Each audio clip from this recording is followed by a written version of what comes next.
from Kenya to Colombia, from Iraq to Korea, in slums, in schools, in prisons, and in theaters. Every day, people gather at TEDx events around the world to hear the best ideas bubbling up in their communities. Today, you are part of a global conversation about our shared future. So what is this TEDx? TEDx is an initiative of the TED Conference, a nonprofit devoted to ideas worth spreading.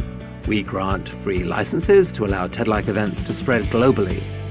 This event today is based on the TED Conference format and ideals, but is independently organized by your local community.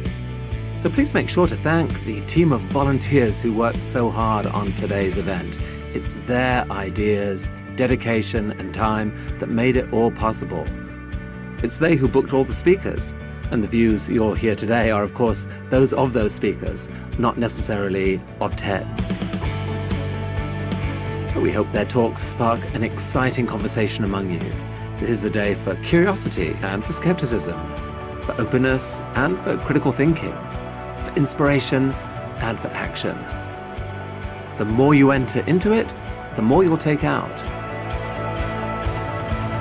And now, on with the show. I like traveling too. When I was 9 years old, my parents took me on a trip to Zhangjiajie. I was impressed by the view there. Look at the blue sky, the continuous mountains, the green forest, and the clear stream. Wow! All together form up this magnificent and gorgeous landscape. However, 15 years later, with the booming demand for tourism, over-tourism made this beauty no longer exist. Why? Why this happened? The reason for it is the waste produced by the tourists, especially the plastic waste. We call it white pollution. It brought great damage to those attractions due to the difficulty of degradation. The component of plastic is polyethylene. It's expressed as C2H4. We commonly call it PE. The obvious contrast between the remarkable durability and short service time of PE products leads to the accumulation of PE waste in the environment, which has generated international concern. The world map shows you the top 3 countries that mismanaged the white pollutions, which are China, India, and Indonesia. So how do these countries to maintain their tourist attractions clean and dispose the white pollution? Their governments made some attempts, but finally got stuck in dilemma. So for example, burning those PE waste will generate poisonous gas that leads to human deadly disease. Bury those things underground would not only occupy the land areas, but also make those lands to recover after hundreds of years. Some people mention about to recycle those PE waste. However, there is only 9% of the world PE waste has been successfully recycled. So where is the direction to solve the problem? Where? Here I will introduce you the waxworm, a kind of bug that has the ability to eat plastic. Actually, I got one here.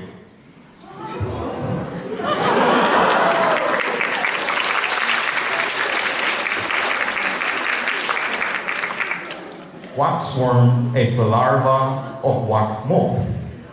It's parasitic on the beehive, eating bee wax to feed for itself. So normally the beekeepers think the wax worm is a kind of pest because it leads to the damage to the overall structure of the beehive.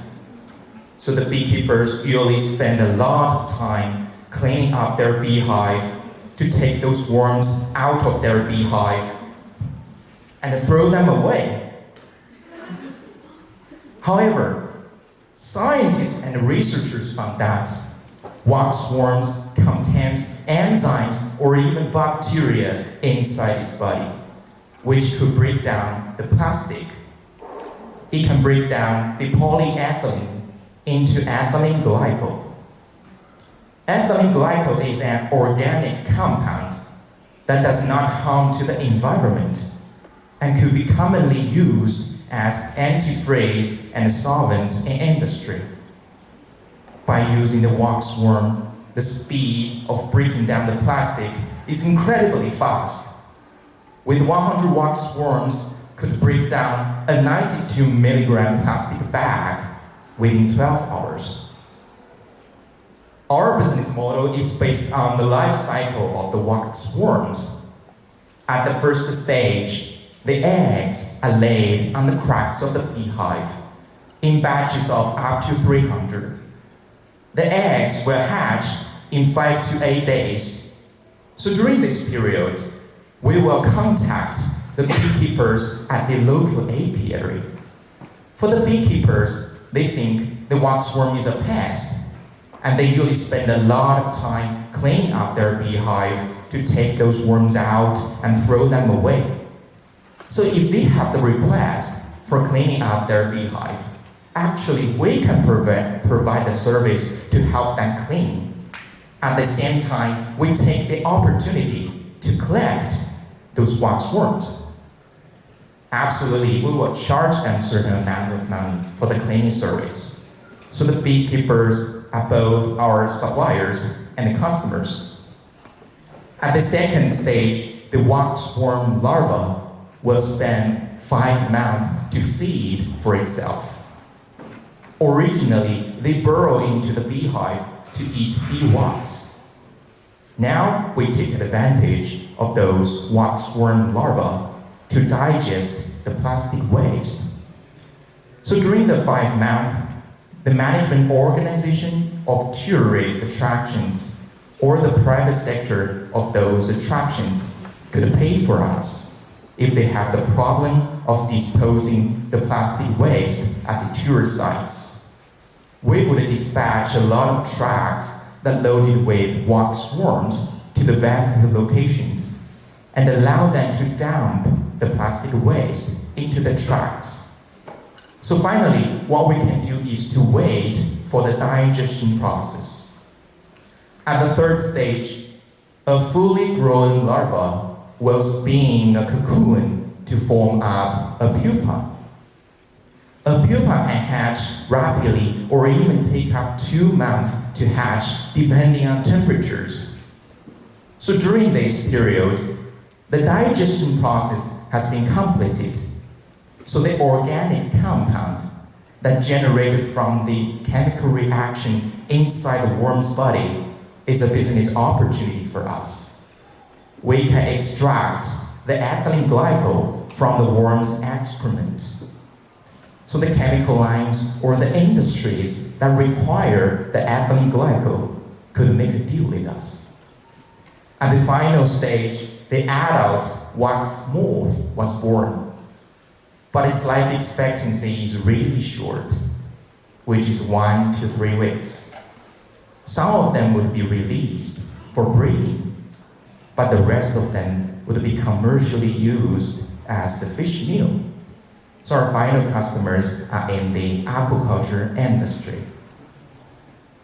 This is our business model. It's just like an ecological cycle. Because of the limitation of current biotechnology, we can only use a large number of wax worms to deal with the plastic pollution. But maybe in the future, if scientists can extract the enzymes from the worm's body and to use advanced biotechnology to produce it on a large scale, and to put them into landfills or even oceans and forests to biodegrade those plastic pollution, our planet will become much better. Thank you.